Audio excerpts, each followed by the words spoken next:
Hello and welcome back to my channel Understanding Economics.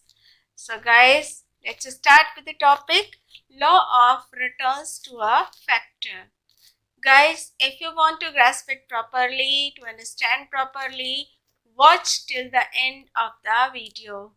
It's a suggestion कि आपको अगर पूरा समझना है टॉपिक को, पूरा उसका मतलब मीनिंग आपको क्लियरली समझना है कि ये लॉ क्यों अप्लाई होते हैं और किस तरह अप्लाई होते हैं और उनके कॉजेज क्या हैं, उसका रिजल्ट क्या होता है, तो ये सारा वीडियो में पूरा एक्सप्लेन किया है हमने। आपको ये कोशिश की है कि ये वीडियो आपको पूरी तरह से समझ आए। So please watch till the end of the. आप सभी जानते हैं जब कोई प्रोड्यूसर प्रोडक्शन स्टार्ट करता है तो एक उसकी लिमिट होती है, मतलब जो भी उसने रिसोर्सेज यूज़ किए होंगे उससे एक लिमिटेड क्वांटिटी में प्रोडक्शन होता है, यानी कि रिटर्न मिलता है। प्रोडक्शन मतलब रिटर्न, जो कुछ भी उसने एफर्ट्स किए उसके बदले में उसको क्या मिला, वो रिटर्न एक लिमिटेड क्वांटिटी में होता है। आप सपोज उसके प्रोडक्शन की डिमांड मार्केट में बढ़ गई या वो प्रोडक्शन में कोई चेंज करना चाहता है, उसकी क्वांटिटी बढ़ाना चाहता है, तो क्या करना होगा आप सब जानते हैं। आपको वो रिसोर्सेज जो भी आप फैक्टर्स उसमें यूज़ कर रहे थे, कैपिटल है, लैंड है, लेबर है, एंटरप्रेन्योर है, वो सारी चीज़ें आपको बढ़ानी पड़ेंगी, यानी कि आपको उन फैक्टर्स के क्वांटिटी में चेंज करना पड़ेगा, तभी आपको रिटर्न बढ़ता हुआ या घटता हुआ मिलेगा। अब जैसे कि हम पहले वीडियो में भी इससे हम डिस्कस हमने किया है कि कोई भी फैक्टर जो रिटर्न्स देता है वो दो तरह से देता है, एक तो शॉर्ट पीरियड में और दूसरा लॉन्ग पीरियड में। लॉन्ग पीरियड में जब चेंजेस आप करते हैं तो आपकी इतनी कैपेसिटी हो जाती है कि आप सारे फैक्टर्स में चेंजेस कर सकते हैं। तो लॉन्ग टर्म में या लॉन्ग पीरियड में हम कहते हैं कि ऑल फैक्टर्स आर वेरिएबल, और आप एक स्केल में चेंज कर सकते हैं, यानी कि आप जब एक साथ सारे फैक्टर्स को चेंज करते हैं तो आप क्वांटिटी नहीं, एक स्केल से मतलब क्या होता है कि अगर आप पहले केजीज में प्रोडक्शन कर रहे हैं तो आप टन्स में प्रोडक्शन करेंगे, उससे हायर जाएंगे, उससे हायर, मानी कि एक स्केल चेंज हो जाएगा, यानी कि 1 किलो 2 किलो ये हम कहते हैं इसमें चेंज करना। जब हम किसी भी only one factor can be changed, क्योंकि देखिए शॉर्ट टर्म में किसी भी प्रोड्यूसर की इतनी कैपेसिटी नहीं होती है कि वो एक साथ सारे फैक्टर्स में चेंज कर सकते हैं, एक साथ अपनी लैंड को दुगना कर पाए या एंटरप्रेन्योर बढ़ा ले या लेबर बढ़ा ले, क्योंकि उसको सारे फैक्टर्स के बदले में पेमेंट भी करना होता है, तो उसकी ये कैपेसिटी नहीं, थोड़ा बहुत वो कैपिटल को एडजस्ट कर लेता है। तो हम शॉर्ट टर्म की बात करते हैं तो हम मानते हैं कि एक फैक्टर चेंजेबल है, यानी कि only one factor is variable और बाकी सारे फिक्स रहते हैं, जैसे कि आप इसमें लिख सकते हैं अदर्स रिमेन्स फिक्स्ड।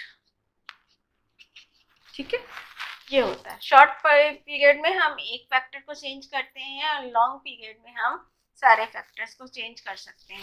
उसी के बिहाफ पे उन रिटर्न्स में भी चेंज होता है। जब आप एक चीज में चेंज करेंगे तो आपको थोड़ा थोड़ा घटता हुआ बढ़ता हुआ रिटर्न मिलेगा।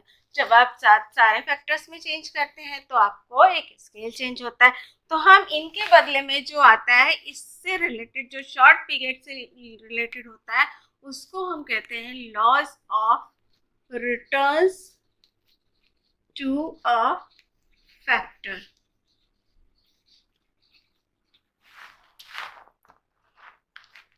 और जो लॉन्ग पीरियड से रिलेटेड होता है उसको हम कहते हैं laws of returns to scale, क्योंकि यहाँ पर जो चेंज होता है वो एक बहुत बड़ी क्वांटिटी में होता है, इसलिए हम कहते हैं यहाँ पर स्केल ही चेंज हो जा रहा है, और यहाँ पर सिर्फ एक फैक्टर के बदले में जो चेंज होता है उसको रिटर्न्स टू अ फैक्टर कहते हैं, क्योंकि वो पता है आपको, अगर प्रोडक्शन उस फैक्टर को चेंज करने से बढ़ा तो आप कहेंगे इंक्रीजिंग रिटर्न मिल रहा है। अगर उस फैक्टर को चेंज करने से हमें पहले से कम क्वांटिटी में प्रोडक्शन मिल रहा है तो आप कह देंगे decreasing returns to a factor. तो ये दोनों इस वीडियो में हम आपको जो डिस्कस करने जा रहे हैं वो है returns to a law of returns to a factor. According to Marshall जो इकोनॉमिस्ट थे उन्होंने ये कहा था कि हम शॉर्ट रन से में अगर हम किसी भी चीज को यूज करते हैं या प्रोडक्शन के एक फैक्टर को अगर हम चेंज करते हैं तो हमें 3 तरह के रिटर्न्स मिलते हैं। सबसे पहले होता है लॉ ऑफ इंक्रीजिंग रिटर्न्स, मतलब कि जो फैक्टर हम यूज कर रहे हैं उसके बदले में हमें पहले से बढ़ता हुआ रिटर्न मिलेगा। दूसरा होता है लॉ ऑफ कांस्टेंट रिटर्न, मतलब उसी बैलेंस में आप चेंज कर रहे हैं तभी भी आपके एवरेज में कोई चेंज नहीं आ रहा है। नेक्स्ट लास्ट होता है वो होता है लॉ ऑफ डिमिनिशिंग रिटर्न। तो सबसे पहले हम आते हैं law of increasing returns to a factor. Increasing return का क्या मतलब होता है? When we change in one factor of production, जो हमारा मार्जिनल प्रोडक्शन होता है वो हमें पहले से बढ़ता हुआ मिलता है। याद रखिएगा टोटल प्रोडक्शन हमेशा ही बढ़ता है जब तक कि लॉस नहीं होता है। कभी भी हम फैक्टर में चेंज करते हैं मोस्ट प्रोबेबली टोटल प्रोडक्शन बढ़ता ही है, लेकिन वो बढ़ किस रेट से रहा है वो डिपेंड करता है। वो बताता है कि हमारा जो लॉ रिटर्न है वो इंक्रीजिंग है या डिमिनिशिंग है या कांस्टेंट है। तो मतलब क्या है, जब मार्जिनल प्रोडक्शन इंक्रीज करता है, इंक्रीजेस, जब भी हम वन फैक्टर में चेंज करेंगे तो when we make change in one factor of production, ठीक है। तो ये हमारा होता है इंक्रीजिंग रिटर्न्स। इसमें हम एजम्पशंस में मान लेते हैं कि हमने एक ही फैक्टर को वेरिएट किया है, बाकी सारे फिक्स्ड हैं। और दूसरा ये मान लेते हैं कि जो हम चेंज कर रहे हैं वो एडजस्टेबल है बाकी सारे फैक्टर्स के साथ में। अगर वो एडजस्ट नहीं करता है, कोई एक फैक्टर वैसा मतलब दूसरों से डिफर करता है, तो फिर प्रोडक्शन के मतलब प्रोडक्शन की क्वांटिटी पे फर्क पड़ता है। तो इसलिए हमारा ये एजम्पशन होता है कि एक फैक्टर को हम वेरिएट कर रहे हैं और बाकी जो उनका एक आपस में प्रोपोर्शन, एक कॉम्बिनेशन, वो एक गुड कॉम्बिनेशन है। अब देखिए किस तरह से चेंज होता है। हम आपको इसको टेबल और डायग्राम के थ्रू भी बता दे रहे हैं। सपोज यहाँ पे हम कैपिटल में चेंज कर रहे हैं, कैपिटल की यूनिट्स बढ़ा रहे हैं, ठीक है। कैपिटल इज अ फैक्टर, तो हम कैपिटल की यूनिट्स अगर हम बढ़ाते हैं तो हमारा टोटल प्रोडक्शन और मार्जिनल प्रोडक्शन में क्या चेंज होता है। देखिए इस तरह से ये है हमारी कैपिटल 1 2 3 4, कैपिटल की यूनिट्स हम बढ़ाते जा रहे हैं तो हमें जो चेंज मिल रहा है वो 4 10 18 24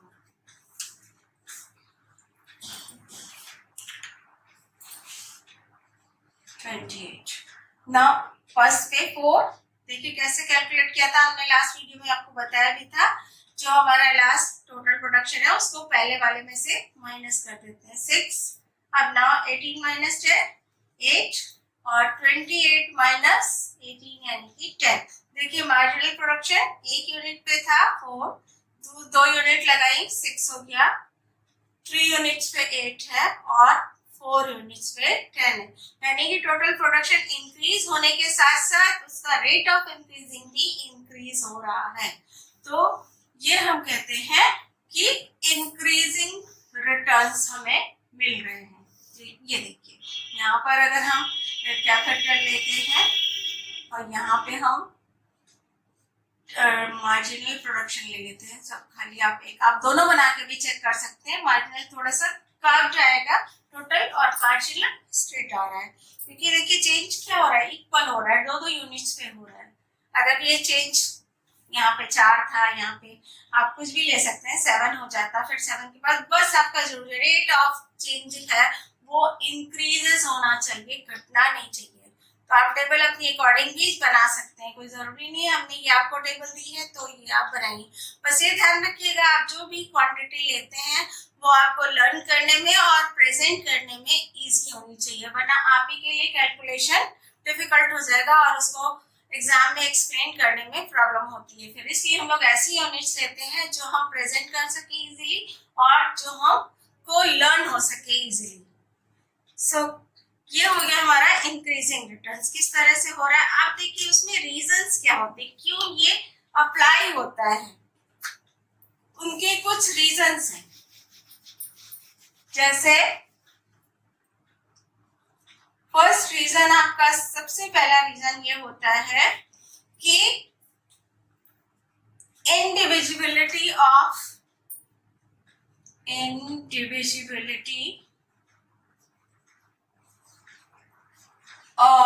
अ फैक्टर।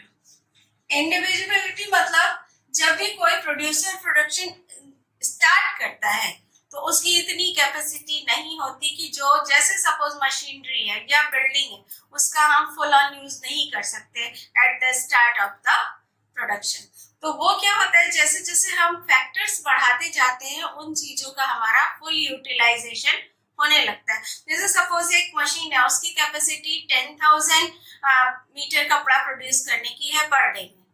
अब अगर हमारे पास इतने रिसोर्सेज ही नहीं है कि हम 10,000 मीटर कपड़ा रोज बनाए, हमारी इतनी कैपेसिटी, क्योंकि हम रॉ मटेरियल भी परचेज करना होता है और कैपिटल जो होती है प्रोड्यूसर के पास एक लिमिटेड क्वांटिटी में होती है। तो as he increases the capital amount, उसका जो मशीन का यूज है वो पूरा होने लगेगा।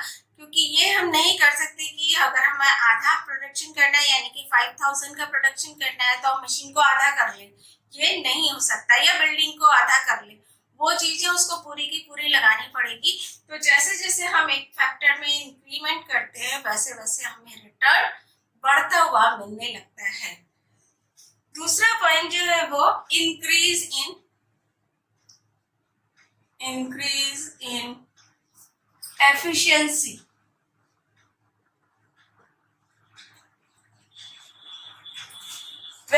कि आप जब कोई काम रेगुलर करने लगते हैं तो आपकी अपनी ही एफिशिएंसी, आप खुद को देखिए, एक दिन एक चीज पढ़ते हैं तो आपको ज्यादा टाइम लगता है, सेकेंड डे आप वही टॉपिक पढ़ रहे हैं आपको कम टाइम लगेगा, थर्ड डे और कम टाइम लगेगा। वही चीज यहाँ भी है कि कारीगर काम कर रहा है या किसी चीज को यूज कर रहा है तो वो एज ए टाइम पासेस वो उस चीज में एफिशिएंट होता जाता है और प्रोडक्शन बढ़ता जाता है। तो ये हो गया कि इंक्रीज एफिशिएंसी इंक्रीज करती है। फिर तीसरा होता है बेटर कॉम्बिनेशन। बेटर कॉम्बिनेशन, जैसे जैसे हमने आपको यहाँ पर बताया था कि कुछ फैक्टर्स हमारे इंडिविजुअल होते हैं, इनको हम बांट नहीं सकते। तो वही चीज यहाँ पर आती है कि जब हम उस चीज को पूरा पूरा यूज करने लगते हैं तो एक जो कॉम्बिनेशन होता है कि इस इतने रॉ मटेरियल के बदले में इतना मशीन इस तरह से यूज कर लेगी और उतना हमें रिटर्न देगी, एक कॉम्बिनेशन होता है, वो गुड कॉम्बिनेशन का रूप लेने लगता है जैसे जैसे प्रोड्यूसर फैक्टर में चेंज करता है। तो ये आपके कॉजेस थे कि हमें स्टार्टिंग में इंक्रीजिंग रिटर्न्स क्यों मिलते हैं। Now come to second point, law of constant returns.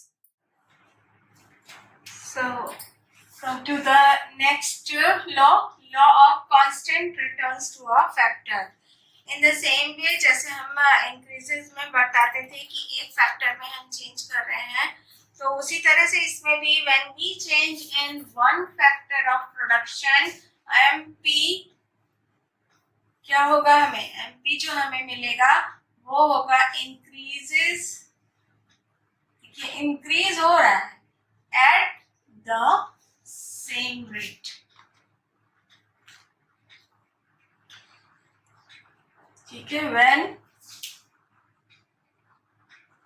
we change one factor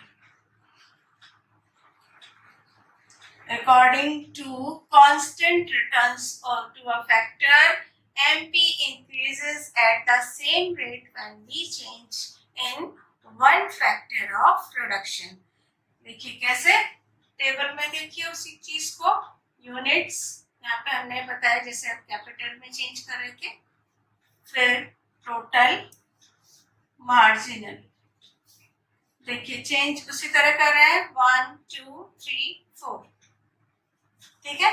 अब जो इसमें चेंज हो रहा है, सपोज टोटल प्रोडक्शन बढ़ रहा है, पहले 10 था, 20 था, फिर 30, फिर 40, मार्जिनल कैसे निकालेंगे, 10 पहले, चेंज कितने का हुआ, 10 का ही, यहाँ पर भी चेंज 10 का हो रहा है, यहाँ पर भी चेंज 10 का ही हो रहा है, ठीक है। देखिए बढ़ रहा है टोटल प्रोडक्शन, दोनों ही बढ़ रहे हैं, मार्जिनल भी बढ़ रहा है, लेकिन एक सेम रेट से, कोई चेंज नहीं हो रहा है। जैसे पहले में हमने देखा था, पहली फर्स्ट में 4 बढ़ा, फिर 6 बढ़ा, फिर 8 बढ़ा, फिर 10 बढ़ा, now it comes into same rate, यानी कि हर बार 10 10 10 इंक्रीज हो रहा है। ये आपका होता है returns, constant returns to a factor. ये आपका कर्व इसमें आता है मार्जिनल का, ये हमारा कैपिटल है, as capital amount increases, marginal production increases at the same rate. So come to the causes, क्या causes है इसके, हमारे क्यों इस तरह से होता है। So let's solve the causes. Causes क्या है, क्यों ऐसा होता है, पहले हमें इंक्रीजिंग रिटर्न्स मिले, अभी कांस्टेंट क्यों हो जाता है एक स्टेज के बाद। देखिए कब हमने आपको उसमें बताया था कि जब स्टार्ट करते हैं तो हम प्रॉपरली यूज नहीं कर रहे होते हैं कुछ फैक्टर्स को, लेकिन एक स्टेज ऐसी आती है जब हम जितने भी हमारे फिक्स फैक्टर्स है, जैसे लैंड थी, मशीनरी थी, बिल्डिंग है, उनको हम पूरी तरह से यूटिलाइज कर लेते हैं। जैसे इसीलिए जो फर्स्ट कॉज होता है वो है optimum utilization of fixed factors. Fixed factors like machinery है, बिल्डिंग है, ये हमारे फिक्स्ड फैक्टर्स में आते हैं, क्योंकि हम इन चीजों में, मशीन है, बिल्डिंग है, इन चीजों में हम शॉर्ट टर्म में चेंजेस नहीं कर सकते, और हम यहाँ पर बात शॉर्ट टर्म की कर रहे हैं। तो जब भी हम इंक्रीज करते जाते हैं फैक्टर्स को, तो एक स्टेज ऐसी आती है जो हमारे पास फिक्स फैक्टर्स थे, हम उनको पूरी तरह से यूटिलाइज कर चुके हैं।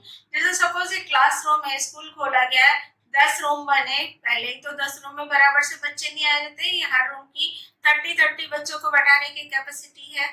अब स्टार्ट हुआ है स्कूल में 10 बच्चों से स्टार्ट हुआ, तो बाकी सारे रूम्स वैकेंट है, खाली है, उनकी में जो चेयर्स या फर्नीचर्स पड़ा है वो यूटिलाइज नहीं हो रहा है। जैसे जैसे बच्चे बढ़ते जाते हैं, वो जो हमारे फिक्स फैक्टर्स थे वो यूटिलाइज होने लगते हैं, लेकिन एक स्टेज ऐसी आती है जो हमारे फिक्स फैक्टर्स थे, यानी कि जो हमने चेयर्स और रूम्स प्रोवाइड कर रखे थे, वो सारे के सारे यूज हो जाते हैं, तो हमें जो रिटर्न मिलता है वो एक फिक्स रेट में मिलने लगता है।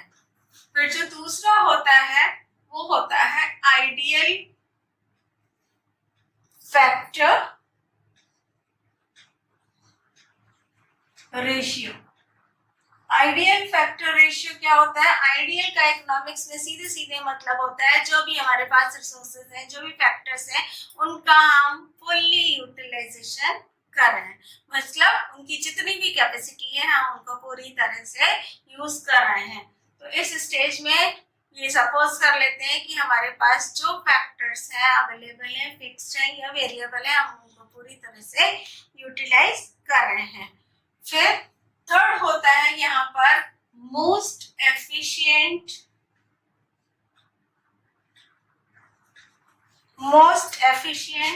Utilisation of factors.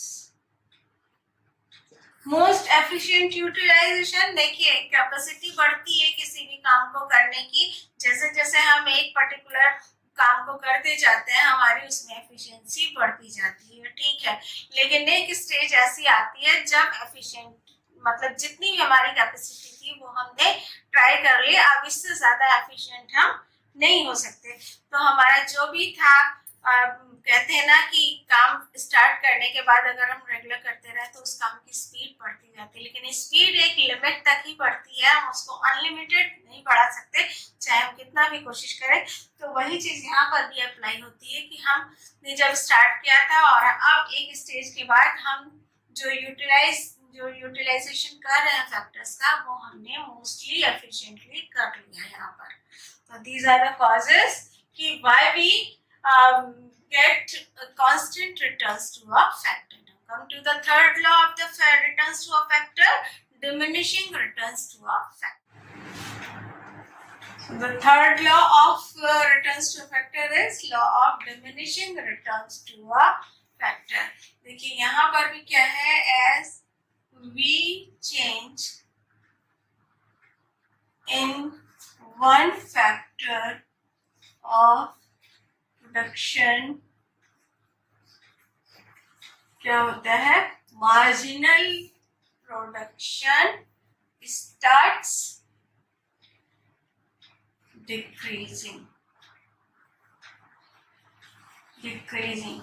मतलब मार्जिनल जो होता है, देखिए टोटल तो बढ़ता है, मैंने आपसे कहा था मार्जिनल में क्या होता है, गिरावट आने लगती है। क्यों गिरावट आने लगती है उसका रीजन भी अभी बताएंगे। फिलहाल आप टेबल और डायग्राम देख लीजिए। टेबल चलो, और यहाँ पर हमने ले लिया capital, total production, marginal production. Capital again 1 2 3 4, उसके बाद ये हम लेते हैं 18 24 28। देखिए मार्जिनल में किस तरह चेंज हो रहा है, पहले 10 प्रोडक्शन बढ़ा था, चेंज करने से नेक्स्ट स्टेज में 8 का इंक्रीज, 8 यूनिट इंक्रीज हुई, नेक्स्ट स्टेज में 6 यूनिट इंक्रीज हुई और लास्ट में 1। यानी कि ये टोटल प्रोडक्शन बढ़ तो रहा है लेकिन घटते हुए दर से। पहली बार में 10 यूनिट बढ़ी, दूसरी बार में 8 यूनिट बढ़ी, तीसरी बार में 6 यूनिट बढ़ी और लास्ट में 4 यूनिट बढ़ी। तो इसको हम कहते हैं law of diminishing returns to a factor. इसमें जो मार्जिनल प्रोडक्शन का कर्व है वो नीचे की तरफ जाता है, यानी कि झुकता हुआ होता है।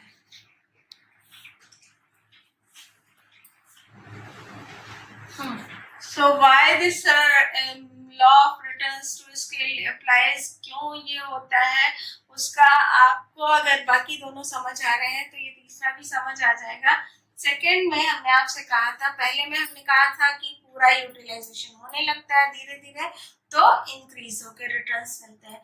दूसरे में हमने कहा एक ऑप्टिमम स्टेज में पहुंच जाता है, जो मतलब कि जो भी हमारे पास रिसोर्सेज थे, जो भी फैक्टर्स थे वो हम पूरी तरह से यूटिलाइज कर लेते हैं। अब अगर क्या होता है, अगर हमने किसी चीज को पूरी तरह से यूटिलाइज कर लिया है, हमारी कैपेसिटी भर ली, सपोज एक ड्रम है, उस ड्रम में जितना सामान आ सकता था हमने पूरा भर दिया, अब अगर हम उसमें और डालेंगे तो क्या होगा, जो बाहर का है वो गिर जाएगा, मतलब उसमें कोई भी इंक्रीमेंट नहीं होगा, उल्टा जो अंदर का है शायद वो भी सामान गड़बड़ होकर के खराब होने लगे या डिमिनिश होने लगे। वही सेम चीज इसमें भी होती है। अगर हम किसी चीज में अननेसेसरली या कहते हैं कि फोर्सफुली हम उस फैक्टर्स को बढ़ा करके प्रोडक्शन बढ़ाना चाहते हैं तो हमें रिटर्न्स बढ़िया नहीं मिलते हैं। क्या होता है, जो हमने आपको सेकंड में कहा था, एक बेटर कॉम्बिनेशन बन जाता है, एक बेटर कोऑर्डिनेशन होता है, एक ऑप्टिमम यूटिलाइजेशन होता है। वही चीज यहाँ पर भी क्या हो जाता है, पुअर यूटिलाइजेशन और you can say poor coordination. जो हम एक बढ़िया सा कॉम्बिनेशन बढ़ गया था फैक्टर्स के बीच में, वो अब बेटर की जगह पुअर होने लगता है, क्योंकि हम यहाँ पर फोर्स कर रहे हैं किसी चीज को प्रोड्यूस करने के लिए। लाइक एक क्लास में अगर 30 बच्चों की कैपेसिटी है बैठने की, हम उसमें 50 बच्चों को घुसेड़ेंगे तो क्या होगा, जो 30 है वो आराम से नहीं बैठ पाएंगे। और क्या होगा रिजल्ट, अगर वो आराम से नहीं बैठेंगे वो जाकर के अपने पेरेंट्स से उसकी कंप्लेंट करेंगे। पेरेंट्स को अगर अपने बच्चों के लिए सहूलियत नहीं मिलेगी वो क्या करेंगे, अपने बच्चों को उस स्कूल से निकालने लगेंगे, यानी कि जो प्रोडक्शन हमें बढ़ते हुए दर से मिल रहा था अब घटने लगेगा, यानी कि उसमें डिमिनिशिंग स्टार्ट हो जाएगी। Again imperfect substitution.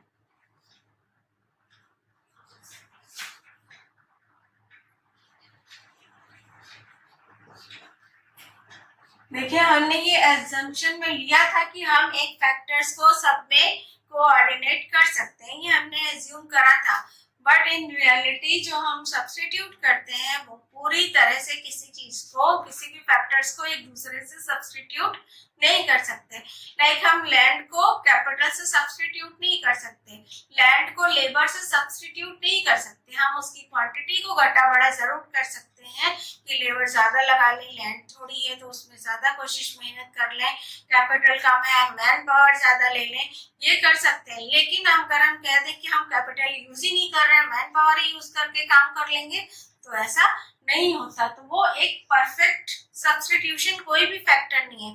फैक्टर्स किसी भी प्रोडक्शन में चारों ही चाहिए, उनकी क्वांटिटी कम या ज्यादा हो सकती है, लेकिन we need all the four factors in a production. So these are the reasons why these laws of apply। हमने सारे लॉज में, तीनों लॉज में आपको टेबल, डायग्राम, मीनिंग और उनके कॉजेस सब चीज डिस्कस किए हैं। लेकिन ये जो हमने तीनों लॉज आपके डिस्कस किए, these are the classical view of laws of returns to a factor. ये क्लासिकल व्यू है। मॉडर्न व्यू में इनको थोड़ा सा चेंज किया गया है, हालांकि बेसिकली वही तीन मॉडर्न में भी माना गया है, लेकिन उनको उन्होंने थोड़ा सा डिफरेंट कर दिया एक प्रेजेंटेशन और टेबल का, तो वो भी हम आपको इस वीडियो में बता रहे हैं अभी। Guys law of variable proportion modern view में भी उन्होंने वही बात कही है, लेकिन एक ही लाइन में उन्होंने इस चीज को डिस्कस कर दिया है कि जब भी हम एक वेरिएबल फैक्टर में चेंज करते हैं, बाकी सारे फैक्टर्स को फिक्स कर देते हैं। जैसे कि सपोज उन्होंने एक एग्जांपल लिया, एक लैंड है, उस पर कुछ फार्मर्स हैं जो खेती कर रहे हैं, वो फार्मिंग में कुछ एक लिमिटेड क्वांटिटी में प्रोडक्शन हमें मिल रहा है। As we increases farmers one by one, जैसे जैसे हम एक एक फार्मर को बढ़ाते जाते हैं, तो शुरू में हमें बढ़ता हुआ रिटर्न्स मिलेगा, एक स्टेज पे कांस्टेंट हो जाएगा और तीसरी स्टेज पर घटता हुआ हमें रिटर्न्स मिलने लगेगा। उन्होंने इस चीज को उस पर्टिकुलर से एक ही लैंग्वेज में उन्होंने कहा, अगर हम इंक्रीज करते जाते हैं एक ही फैक्टर में, तो हमें ये तीनों रिटर्न्स वन बाय वन मिलेंगे। पहले इंक्रीजेस, फिर कांस्टेंट, फिर डिमिनिशिंग। इसी चीज की डेफिनेशन में इस तरीके से हम कह सकते हैं, डेफिनेशन आपको नीचे फ्लिपिंग में दिखाई देगी। The law of variable proportion states that as one variable factors is combined with some fixed factors। अगर हम एक वेरिएबल फैक्टर्स को कुछ फिक्स फैक्टर्स के साथ कंबाइन करते हैं, output firstly increases eight increasing rate, second increases at constant rate, and finally diminishes at decreasing rate। तो ये तीनों लॉ हमें वन बाय वन मिलेंगे अगर हम सेम प्रोपोर्शन में चेंजेस करते जाते हैं। तो इसी चीज की, इसको इन्होंने कुछ असम्पशंस भी ली हैं जो आपको क्लिपिंग में दिखाई दी जाएंगी। क्लिपिंग्स मेनली सेम ही है, ज्यादा कोई चेंज नहीं है, वही है कि हमने बाकी सारों को फिक्स रखा है, एक वेरिएबल है और हम एडजस्टेबल मानते हैं फैक्टर्स को, एक दूसरे के साथ हम उसको अटैच कर सकते हैं। State of technology is given, जो टेक्नोलॉजी है क्यों वो चेंज बीच में नहीं हो रही, क्योंकि अगर हम टेक्नोलॉजी ही प्रोडक्शन की चेंज कर देंगे तो फिर प्रोडक्शन की क्वांटिटी में ऑब्वियस है कि चेंज हो जाएगा। तो टेक्नोलॉजी इज द सेम, वो चेंज नहीं हो रही है, मतलब हम मशीनरी और इन सब में कोई चेंज नहीं कर रहे हैं, सिर्फ हम चेंज किसमें कर रहे हैं, जो वेरिएबल फैक्टर है। तो उसको हम आपको टेबल और डायग्राम के थ्रू भी समझाते हैं। टेबल देखिए आपको क्लिपिंग में दिखाई दे रही है, आपको टेबल में 5 कॉलम्स दिए हुए हैं। फर्स्ट कॉलम में फिक्स्ड इनपुट लिया हुआ है जो कि हमने लैंड और कैपिटल को ले लिया है। Like combination is 5 acre of land and 4 units of capital, it is given and fix. अब क्या है यहाँ पर, यूनिट ऑफ लेबर जो इन्होंने 1 से लेकर 8 तक दी हुई है। फिर है टोटल प्रोडक्शन। देखिए टोटल प्रोडक्शन 259, मतलब 4th यूनिट पे 12 है, 5 यूनिट पे 14 है, 6 यूनिट पे 15 है, 7 यूनिट पे 15 है एंड 8th यूनिट पे 14 हो गया है। इसी तरह से मार्जिनल में देखिए 2, 3, 4, 3, 2, 1 डिमिनिशिंग हो गया और नेक्स्ट लास्ट में वो नेगेटिव हो गया है। इन्होंने कांस्टेंट को इतना वो नहीं दिया है कि कांस्टेंट एक बहुत ही शॉर्ट पीरियड की बात है, शॉर्ट टर्म की बात है कि कांस्टेंट एक थोड़े टाइम के लिए आ सकता है, लेकिन डिमिनिशिंग और नेगेटिव रिटर्न्स हमें मिलने हैं, जो कि क्लासिकल में और कांस्टेंट पे भी जोर दिया गया था। इसमें मॉडर्न व्यू में कांस्टेंट पे उतना जोर नहीं दिया गया। इन्होंने कहा कि अगर स्टार्ट करते हैं तो पहले हमें बढ़ेगा, फिर घटती हुई दर से मिलेगा, फिर अगर हम जबरदस्ती करते हैं फोर्सफुली उस चीज को बढ़ाते जाते हैं, हमारी कैपेसिटी नहीं है, इवन देन हम प्रोडक्शन बढ़ाना चाहते हैं, तो फिर हमें वो नेगेटिव रिटर्न्स देगा। ये जरा सा चेंज है हमारी क्लासिकल और मॉडर्न व्यू में। तो ये हम डायग्राम में अच्छे से समझाते हैं। टेबल आपके सामने क्लिपिंग में होगी, डायग्राम हम आपको बता रहे हैं किस तरह से उसको हम शो कर सकते हैं, देखिएगा।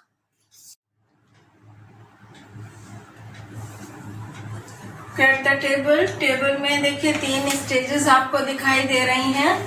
उन तीनों में क्या डिफरेंस है, किस तरह से है देखिए। ये ऊपर जो है इसमें हमने ये एक समझिए, और ये वाला जो है ये सेकेंड हो गया। एक डायग्राम यहाँ से यहाँ तक है, एक ही है। देखिए जब तक मार्जिनल बढ़ रहा है, टोटल प्रोडक्शन इंक्रीज हो रहा है इंक्रीजिंग रेट से। उसके बाद जब मार्जिनल डिक्रीज हो रहा है, ये बढ़ तो रहा है लेकिन पहले की तरह से नहीं, थोड़ा सा फ्लैट हो गया यहाँ पर, यानी कि it is increasing but decreasing rate. यहाँ पर क्या हुआ है, जैसे ही मार्जिनल है वो नेगेटिव हो गया, यहाँ पर देखिए ये नेगेटिव हो गया थर्ड स्टेज में, तो टोटल प्रोडक्शन भी गिरना स्टार्ट हो गया है। तो these are the 3 stages which comes in according to modern view in law of variable production. Marginal production changes in the rate of total production's increasing rate. तो ये आपके थे तीनों मतलब a law of returns to a factor according to classical and according to modern law. These are the complete chapter of laws. Hope this video will make your concepts clear and you can understand the topic properly. If you are facing any problem regarding this chapter or any other video, you can ask me in the comment section. I will try to remove your problems to make it clear as soon as possible.